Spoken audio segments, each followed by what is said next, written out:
अब हर 15 दिन में हमारा मंत्री जाके कूड़े के पहाड़ पे जाता है और उसको बोलता है खड़ा होके, तेरे को जाना पड़ेगा भाई। The ED has raided in Delhi and have led to, in fact, a seizure of rupees 14 crore haul, including 5 crore in cash, suitcases stuffed with gold and diamonds, and jewelry worth nearly rupees 9 crores.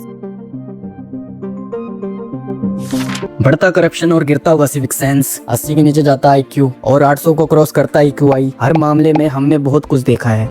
AQI एक ऐसा आपका temperature है, आपको जो किसी भी instrument से पता चलता है। देखो, ये है हमारे सीरियस पॉलिटिशियन। मुझे नहीं पता ये जहाँ फाइल पे कहता है अंगूठा लगा दो, मैं वहीं लगा दूं। तो ये ज्यादा सरप्राइजिंग नहीं है कि ये लोग इलेक्ट कैसे हो जाते हैं, क्योंकि जब जनता की ये हाल है। मोदी हमारा पति, हमारा भाई, हमारा बाप, हमारा गुरु है, मेरा लिविंग गॉड है वो, लिविंग गॉड। क्या मोदी मेरी माले में वोट मोदी दूंगा। I love you Modi ji. तो पॉलिटिशियन भी तो हम लोगों के बीच में से निकल के आते हैं। जब दिल्ली में सांस लेना मुश्किल हो रहा था तो उस टाइम वहाँ पर मैराथन ऑर्गेनाइज करवाया जा रहा था। सरकार भी फिटनेस के अराउंड अवेयरनेस बढ़ाने के लिए साइकिलिंग इवेंट होस्ट कर रही थी, वो भी 800 के EQI में। वैसे IQ, AIQ और EQI इन सब में डिफरेंस तो तब पता चलेगा ना जब टीचर्स अपना काम कर रहे होंगे। लेकिन उन बेचारों से टीचिंग करवाने की जगह बाकी सारे काम करवाए जा रहे हैं, और जो स्कूल पहुंच भी रहे वो टीचर्स भी कौन सा पढ़ा रहे हैं। स्टूडेंट्स का तो ये हाल है कि कलेक्टर को रील स्टार बोलने पर अरेस्ट कर लिया जाता है, जबकि देश के करमेट कलेक्टर पब्लिक सर्विस के नाम पर AI फोटो दिखाकर प्रेसिडेंट से अवार्ड जीत ले रहे हैं। हमारी जनता भी किसी से कम नहीं है। पर्यावरण से इतना प्यार है कि दिन दहाड़े गमले चोरी हो रहे हैं। मॉलेस्टर के सपोर्ट में लोग प्रोटेस्ट कर रहे हैं। जो आम जनता है वो बसों में धक्के खा रही है, और इनकी जो डोनेशन की कमाई पे कथावाचक है वो करोड़ों की गाड़ियां खरीद रहे हैं और प्राइवेट जेटों में घूम रहे हैं। और वहीं दूसरी तरफ भारत में इनकम क्वालिटी बढ़ती जा रही है। अमीर और ज्यादा अमीर होता जा रहा है और गरीब और ज्यादा गरीब होता जा रहा है। भारतीय गवर्नमेंट इन्फ्लुएंसर को वीडियो बनाने के लिए 6 करोड़ तक का कॉन्ट्रैक्ट दे रही है, और 5th जनरेशन एयरक्राफ्ट बनाने वाले इंजीनियर को 60,000 रुपए। भारत में ये मीडियोक्रिटी यूनिवर्सल है, जो हर क्लास में, हर स्टेट में, हर सरकार में बराबर देखने को मिलती है। और इसीलिए इस माइंडसेट को डिकोड करना और इसके कुछ सोल्यूशन ढूंढना बेहद जरूरी हो चुका है। तो आइए देखते हैं।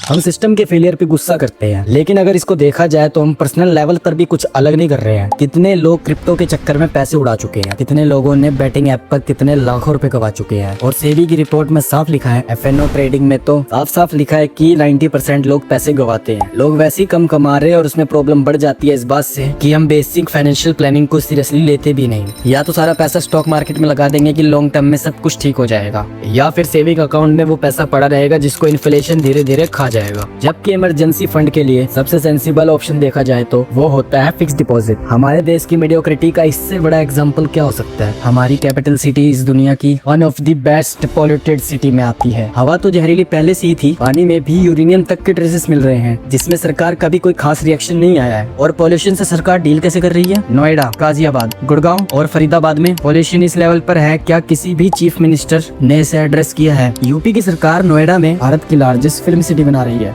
जेवर एयरपोर्ट बना रही है, लेकिन वहाँ के लोग देखेंगे क्या? क्या ऐसे पॉल्यूशन में उन्हें वहाँ पर कुछ दिखाई भी देगा? तो गुड़गांव की हालत इस तरह की हो चुकी है कि वहाँ के सिटीजन को खुद वहाँ के गड्ढे भरने पड़ रहे हैं। हम खुद को विश्व गुरु कहते हैं और वर्ल्ड की 4th लार्जेस्ट इकोनॉमी बनने पर गर्व करते हैं, जबकि हवा पानी जैसी बेसिक चीजें हम लोगों को नहीं मिल पा रही। एजुकेशन में सरकार का इतना जोर है कि राजस्थान में स्टूडेंट को इसलिए अरेस्ट कर लिया गया क्योंकि उन्होंने फेमस कलेक्टर डीना डाबी को रील स्टार बोल दिया था। इनको बताना चाहिए ना कि देखिए आपको लाया है, हमारे मैडम को आपने रील स्टार बोला है। 2025 में सरकार पेपर लीक्स को भी नहीं रोक पाई। इंफ्रास्ट्रक्चर जिस तेजी से बना है उससे ज्यादा तेजी से खराब हो रहा है। इनॉग्रेशन से पहले रोड टूटने लग जाते हैं। करप्शन इतना पीक पे पहुंच चुका है कि हिट एंड रन करने वाले और कन्विक्टेड मोलेस्टर्स को बेल मिल रही है। प्रोटेस्ट करने वाले को जेल में ठूसा जा रहा है और क्रिमिनल्स को पैरोल दे देकर बाहर लाया जा रहा है। भारत के स्पोर्ट्स पर्सन को जैसे ही मेडल मिलता है सारे नेता फोटो खिंचवाने के लिए आगे पहुंच जाते हैं, लेकिन जब सपोर्ट करने की बारी आती है तो क्या होता है? यह है उड़ीसा के एक रेसलर। ये नेशनल लेवल कंपटीशन के लिए उत्तर प्रदेश जा रहे थे। कंफर्म टिकट नहीं होने की वजह से इन्हें टॉयलेट के अंदर बैठ के ट्रैवल करना पड़ा। और ये कोई नई चीज नहीं है, आए दिन हम देखते हैं कि जनरल के डब्बों में यही हाल होता है। लाखों लोग रोज कीड़ों मकोड़ों की तरह ट्रैवल्स कर रहे होते हैं भारत में, जबकि आम लोगों के डोनेशन के पैसों से कथावाचक अपने लिए करोड़ों की गाड़ियां खरीद रहे हैं और सरकारी प्राइवेट जेट में टैक्स पेयर के पैसों से घूम रहे हैं। ये कितनी बड़ी आयरनी वाली बात है, जरा सोच के देखो। मध्य प्रदेश में कफ सिरप से 20 बच्चों की जानें चली गई, राजस्थान में 2 बच्चों की जान गई, और इससे पहले अफ्रीका के देश कैबनिया में made in India cough syrup से 70 लोगों की जान गई थी, लेकिन उससे भारत के अगेंस्ट डीप स्टेट की कॉन्स्पिरेसी बता दिया गया था। अगर उस टाइम पे क्वालिटी कंट्रोल चेक्स उठा दिए गए होते तो शायद हम इतनी बड़ी ट्रेजेडी भारत में रोक सकते थे। हमारे देश में रेबिस तक की फेक वैक्सीन मिलती है और इसका पता हमें तब चला है जब ऑस्ट्रेलियन अपने सिटीजन के लिए गाइडलाइंस इशू करते हैं कि अगर आप भारत में ट्रेवल कर रहे हो तो इस बात का ध्यान रखना, यानी कि ऑस्ट्रेलियन सरकार वहाँ से अपने ट्रैवलिंग सिटीजन को वहाँ से अवेयर कर रही है। लेकिन हमारे देश में इस तरह से अवेयर करने वाली सरकार है ही नहीं। और एक चीज नोटिस करना, इन्होंने अपनी एडवाइजरी में नवंबर 2023 की डेट लिखी है, यानी कि 2 साल से हमारी मार्केट में फेक वैक्सीन बेची जा रही थी और हमारी सरकार को इसका कुछ आइडिया तक नहीं है। ये फेक वैक्सीन रेबिस की है, जो आपको हो गई तो बचने की कोई भी चांस नहीं है। अपनी सेफ्टी के लिए हमें इन कंट्रीज की वेबसाइट बार बार चेक करनी पड़ेगी ताकि हमें अपने देश के बारे में कुछ अपडेट मिल सके, क्योंकि हमारी सरकार और मीडिया तो बिल्कुल चादर तान के सो गई है। मध्य प्रदेश में कंटेमिनेटेड वाटर पीने से 10 से ज्यादा लोगों की जान चली गई, 1000 से ज्यादा लोग बीमार पड़ गए, जबकि गवर्नमेंट बिजी थी स्टैचूज बनाने में। एमपी के मिनिस्टर पर जब इस पर सवाल पूछा गया तो जर्नलिस्ट को बोलते हैं फोकट का सवाल मुझसे मत करो। पीने के पानी की ठीक से व्यवस्था छोड़ो यार, तुम फोकट प्रश्न मत पूछो। नहीं फोकट नहीं, ये तो मैं तो वहाँ होकर आया हूँ। क्या घंटा हो गया। खाने पीने की हर चीज में मिलावट है,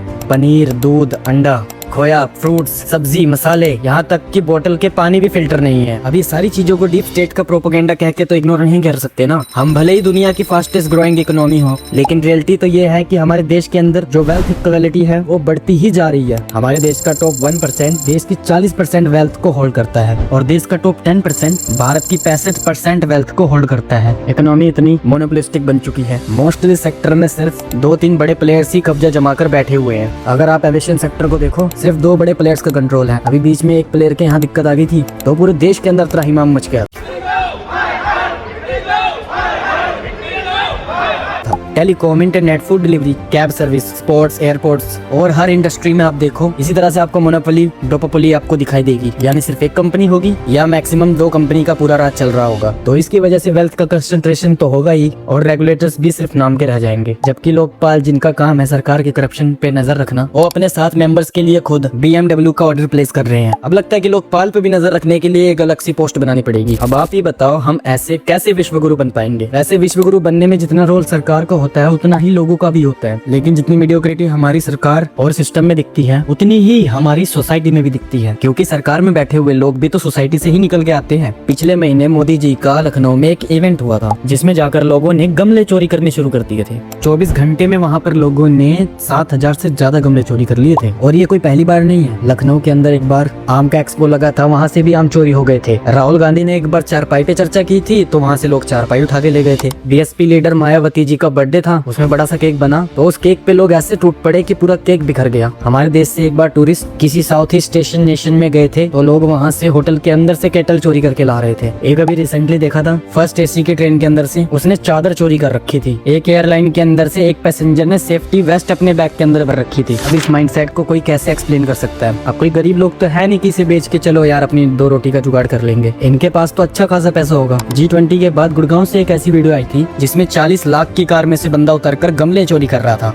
और ये देखो, एक अंकल गाड़ी में से आते हैं और बिल्कुल साफ सुथरे कॉर्नर में एक पानी की बोतल फेंक देते हैं। जब इन्हें एक आदमी कॉल आउट करता है तो गलती मानने के बजाय उल्टा उसी से बहस करने लग जाते हैं, कहते हैं दिस इज नॉट रॉन्ग, ये सही है, यहाँ से तो कूड़ा उठ जाएगा। जबकि बात ये है कि ये शायद खुद एक मीडिया पर्सन है लेकिन सिविक सेंस बिल्कुल 0 है। ऊपर से इनकी गाड़ी की नंबर प्लेट तो देखो, ये होती है एंटाइटलमेंट। और इसी माइंडसेट को पढ़ लिख कर एक गवार माइंडसेट कहा जाता है। एक साउथ कोरियन टूरिस्ट भारत घूमने आई थी तो देखो उसके साथ क्या हुआ।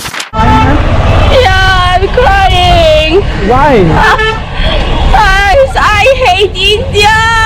और बस इसी तरह से कुछ जापानीज टूरिस्ट वाराणसी की घाट पे एंजॉय कर रहे थे। एकदम से कुछ लोगों की भीड़ इकट्ठा हुई और उनपे चिल्लाने लगे और गाली भी देने लगे थे और उन्हें वहाँ से भगा दिया गया। कुछ लोग कह रहे थे ये गंगा को गंदा कर रहे थे इसलिए इन्हें वहाँ से भगा दिया गया। बट मैं उन्हीं लोगों से पूछना चाहता हूँ कि कितने भारतीय हैं जो इससे भी घिनौना काम करते हैं, कपड़े धोते हैं, कूड़ा डालते हैं और काफी शहरों के नाले तक का पानी इन गंगा जी और जमुना जी में जाता है। ना जाने कितनी ही फैक्ट्री का वेस्ट हमारी इन रिवर्स में जाता है, उसमें किसी को कोई प्रॉब्लम नहीं होती है। तब क्या रिवर्स सिगरेट नहीं रह जाती है? ये खुद एक सरकारी कर्मचारी है जो नदी को गंदा कर रहे हैं। हमारे देश में एक अलग सा माइंडसेट है सबका। हम हर उस चीज की पूजा करते हैं जिसे हम बेसिक रिस्पेक्ट भी देना जरूरी नहीं समझते। गंगा नदी तो यूके में भी है है, रशिया में भी है। लोग तो नदियों की पूजा भी नहीं करते, लेकिन फिर भी उनकी नदियाँ हमारी नदियों से साफ है, जबकि हम गंगा जमुना जी की पूजा करते हैं और उसमें अपना सारा कचरा डाल देते हैं। हम तो ये भी कहते हैं अतिथि देवो भव, अतिथि तो भगवान के बराबर होता है। फिर हम टूरिस्ट के साथ कैसा बिहेव करते हैं ये तो आप सबने देखा है। यत्र नार्यत्र पूजन्ते हमन्ते तत्र देवता। हम कहते हैं जहाँ नारियों की पूजा होती है वहाँ देवताओं का वास होता है। और हमारे देश में नारियाँ कितनी सुरक्षित है ये मुझे आपको अलग से बताने की भी जरूरत नहीं है। चलो हमने तो यहाँ पे बस टूरिस्ट की बात की है, हमारे देश के अंदर रहने वाले नॉर्थ ईस्ट के हमारे भाई बहन तक सुरक्षित नहीं है। बांग्लादेश में एक घटिया आदमी बैठा हुआ कहता है कि हम 7 सीटर को काट देंगे, तो हम कहते हैं 7 सीटर F21 ब्रदर्स टूर्नामेंट को सिक्योर रखेंगे। लेकिन जब हमारे भारत के अंदर नॉर्थ ईस्ट बाई नॉर्दर्न आते हैं तो उनके साथ कैसे बर्ताव किया जाता है, उनको क्या क्या बोला जाता है। देहरादून का ये केस आपको याद ही होगा,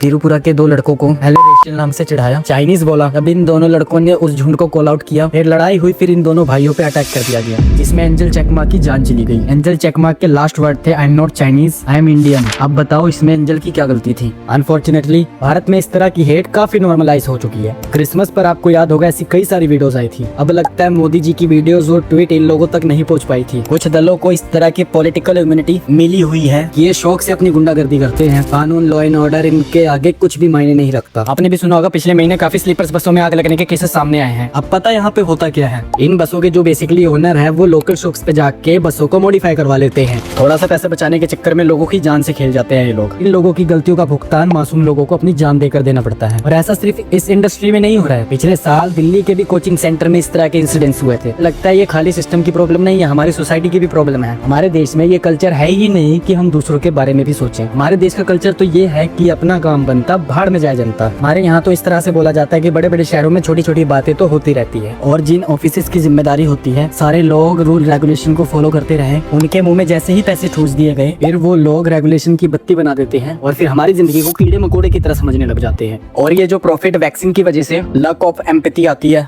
इसकी वजह से हमारी जनता भी अनसिविलाइज्ड है। कहीं भी कूड़ा फेंक दिया, लाइन तोड़ के बीच में घुस गए, ट्रैफिक रूल्स तोड़ दिए, पब्लिक प्रॉपर्टीज को तोड़ दिया, चोरी कर ली, पब्लिक प्लेसेस में लाउड बिहेव कर रहे हैं, पब्लिक प्लेसेस में गाने चला रहे हैं, तेज आवाज में रील देख रहे हैं। और इस प्रॉब्लम की जड़ है कि हम दूसरों के बारे में रत्ती भर भी नहीं सोचते। प्रॉब्लम ये है कि हमारा ये बिहेवियर भारत तक रिस्ट्रिक्टेड नहीं है, हम लोग तो बाहर भी जाते हैं तो वहाँ भी सेम बिहेव करते हैं। Lack of civic sense Bharat में इतनी बड़ी प्रॉब्लम है, इसके बावजूद सरकार भी इस पे कोई ध्यान नहीं दे रही है। आजकल तो मोदी जी भी स्वच्छ भारत अभियान पर कोई ध्यान नहीं दे रहे। अंधविश्वास दिन पर दिन बढ़ता जा रहा है। लोग तो पढ़ाई लिखाई छुड़वा कर अपने बच्चों को कथावाचक बनवा रहे हैं। बाबा और एस्ट्रोलॉजी का क्रेज ऑल टाइम हाई पे जा चुका है। साइंटिफिक टेम्परामेंट गिरता जा रहा है। पास्ट ग्लोरी पे लोग इतना प्राउड फील कर रहे हैं, प्रेजेंट पे किसी का ध्यान ही नहीं है और फ्यूचर के बारे में तो कोई सोच ही नहीं रहा है। मुझे पता है कि आप जैसे लोग इस टाइप के कंटेंट से बहुत ही बोर हो चुके हैं, लेकिन ये कल्चरल माइंडसेट इतनी आसानी से चेंज नहीं होने वाली। मुझे लगता है सरकार को फर्स्ट क्लास से ही एक सिविक सेंस का सब्जेक्ट इंट्रोड्यूस करवाना चाहिए बच्चों को। इसमें बच्चे को सिखाया जाए कि कूड़े को कैसे डिस्पोज करना है,